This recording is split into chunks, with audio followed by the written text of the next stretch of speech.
एका छोट्याशा गावात राहणारा आर्यन नावाचा मुलगा स्वप्नांनी भरलेला होता, पण परिस्थितीने त्याला लहानपणापासूनच जबाबदाऱ्या शिकवल्या होत्या. वडिलांचा आधार नव्हता. आई मजुरी करून घर चालवत होती आणि आर्यन शाळा सांभाळून आईला मदत करत होता. तरीही त्याच्या डोळ्यात मोठं होण्याचं स्वप्न कधीच मावळलं नाही. गावातले लोक त्याला नेहमी कमी लेखायचे. तुझ्यासारख्यांनी मोठी स्वप्न बघायची नसतात असं म्हणत त्याचा आत्मविश्वास तोडायचे. पण आई मात्र नेहमी म्हणायची, जग काहीही बोललं तरी तू स्वतःवर विश्वास ठेव. एक दिवस शहरातून आलेल्या शिक्षकाने आर्यनची हुशारी ओळखली आणि त्याला पुढच्या शिक्षणासाठी मदत केली. आर्यनने रात्रदिवस मेहनत घेतली, कधी भूक सहन केली, कधी झोप त्यागली, पण त्याने हार मानली नाही. अनेक अपयश आले, काही वेळा तर सगळं सोडून द्यावं असंही वाटलं, पण आईच्या शब्दांनी त्याला पुन्हा उभं केलं आणि तो पुढे चालत राहिला. वर्षानुवर्षाच्या संघर्षानंतर तो मोठ्या परीक्षेत यशस्वी झाला आणि एक अधिकारी बनला. ज्या गावात लोक त्याला कमी लेखायचे तिथेच आता त्याचा सन्मान होत होता. पण आर्यन बदलला नव्हता. त्याने आपल्या गावासाठी काम करण्याचा निर्णय घेतला. गरीब मुलांसाठी शाळा सुरू केली आणि त्यांना सांगितलं की परिस्थिती कधीच तुमचं भविष्य ठरवत नाही, तुमची जिद्द आणि मेहनतच तुमचं आयुष्य घडवते.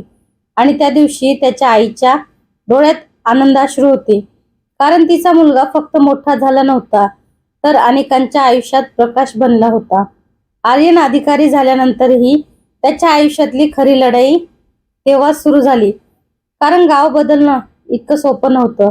जिथे लोक वर्षानुवर्ष गरिबी आणि अज्ञानात जगत होते, तिथे नवीन विचार रुजवण कठीण होतं आणि लोक त्यांच्या विरोधात उभे राहिले, कारण त्यांना बदल नको होता. काहींना त्याचं यश सहन होत नव्हतं, पण आर्यन शांत राहिला. त्याने रागाऐवजी कामावर विश्वास ठेवला.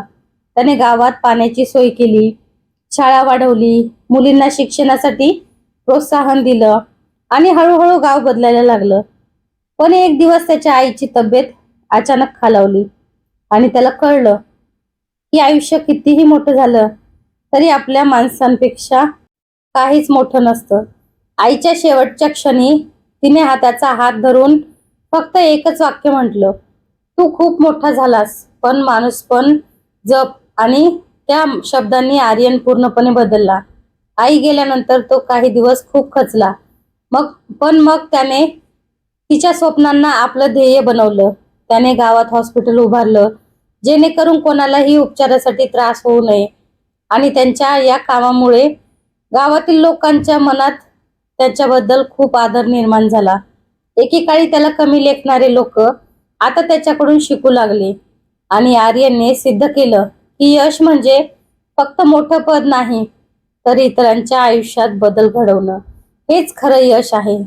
आईच्या जाण्यानंतर आर्यनचं आयुष्य पुन्हा एकदा रिकामं झाल्यासारखं वाटू लागलं, पण यावेळी तो तुटला नाही, कारण आता तो फक्त स्वतःसाठी नाही तर पूर्ण गावासाठी जगत होता. त्याने आईचं स्वप्न डोळ्यासमोर ठेवून कामाला सुरुवात केली. गावातलं हॉस्पिटल उभं राहिलं, शिक्षणाची सोय सुधारली आणि लोकांच्या आयुष्यात हळूहळू प्रकाश येऊ लागला. पण यशासोबत नवे शत्रूही तयार झाले. काही भ्रष्ट लोकांना आर्यनचं प्रामाणिक काम सहन होत नव्हतं. त्यांनी त्याच्या कामात अडथळे आणायला सुरुवात केली, खोट्या तक्रारी केल्या, त्याला बदनाम करण्याचा प्रयत्न केला. एक वेळ अशी आली की आर्यनवर चौकट बसली आणि सगळं काही हातातून निसटत चाललं असं वाटू लागलं. गावातील लोक पुन्हा गोंधळले. काहींनी त्याच्यावर शंका घेतली, पण ज्या लोकांचं आयुष्य त्याने बदललं होतं ते मात्र ठामपणे त्याच्या पाठीशी उभे राहिले.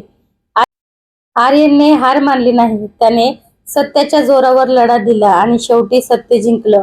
चौकशीत तो निर्दोष ठरला आणि त्याच्यावर विश्वास ठेवणाऱ्या लोकांचा अभिमान अधिकच वाढला. या सगळ्या संघर्षानंतर आर्यन अधिक मजबूत झाला. त्याला समजलं की मोठं काम करताना अडथळे येणारच, पण जर मन स्वच्छ असेल तर कोणीही आपल्याला थांबवू शकत नाही. काही वर्षांनी त्याच गावात जिथे एकेकाळी अंधार होता तिथे आज शाळेचा घंटा वाजत होत्या. हॉस्पिटलमध्ये लोकांना योग्य उपचार मिळत होते आणि सर्वात महत्त्वाचं म्हणजे लोकांच्या चेहऱ्यावर आशा दिसत होती. एका छोट्या मुलाने आर्यनकडे पाहून विचारलं, मी पण तुमच्यासारखा मोठा होऊ शकतो का? तेव्हा आर्यन हसून म्हणाला, हो, पण आधी स्वतःवर विश्वास ठेव आणि कधीच हार मानू नको.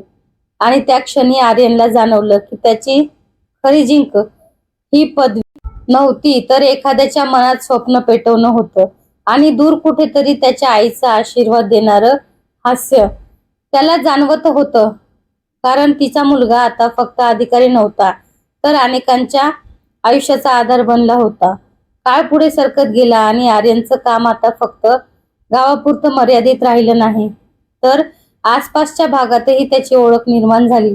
लोक त्याच्याकडे समस्याचं उत्तर म्हणून पाहू लागले. पण जितकं काम वाढत गेलं तितकंच त्याच्या आयुष्यातलं एकटेपणही वाढत गेलं. रात्री उशिरा तो ऑफिसमधून परत यायचा आणि आईची आठवण त्याला शांत बसू देत नव्हती.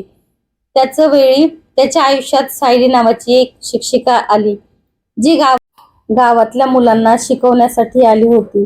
सायलीने आर्यनचं काम जवळून पाहिलं आणि तिच्या मनात त्याच्याबद्दल आदर निर्माण झाला. ती त्याला नेहमी सांगायची की तू सगळ्यांसाठी जगतोस, पण स्वतःसाठीही थोडं जग. हळूहळू दोघांमध्ये एक सुंदर नातं तयार होऊ लागलं. पण आर्यनला पुन्हा कोणावर प्रेम करण्याची भीती वाटत होती, कारण त्याने आयुष्यात खूप काही गमावलं होतं. तरीही सायलीने त्याला समजून घेतलं आणि त्याच्या आयुष्यात पुन्हा हसू आणलं.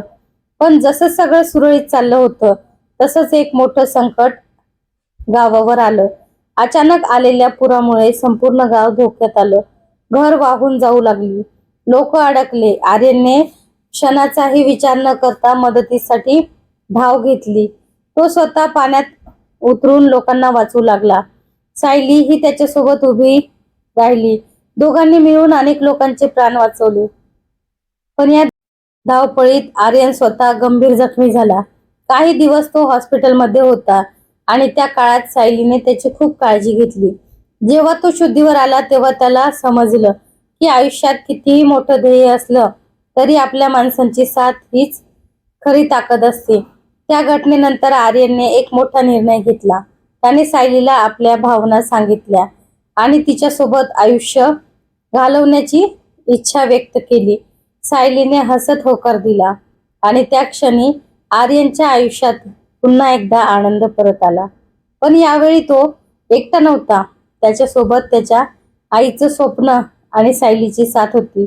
आणि दोघांनी मिळून ठरवलं की आता फक्त गाव नाही, तर संपूर्ण समाज बदलण्यासाठी काम करायचं. कारण खरी कथा इथे संपत नव्हती, ती आता आणखी मोठी होणार होती. तर कशी वाटली कथा नक्की कमेंट करून सांगा. भेटूया परत पुढच्या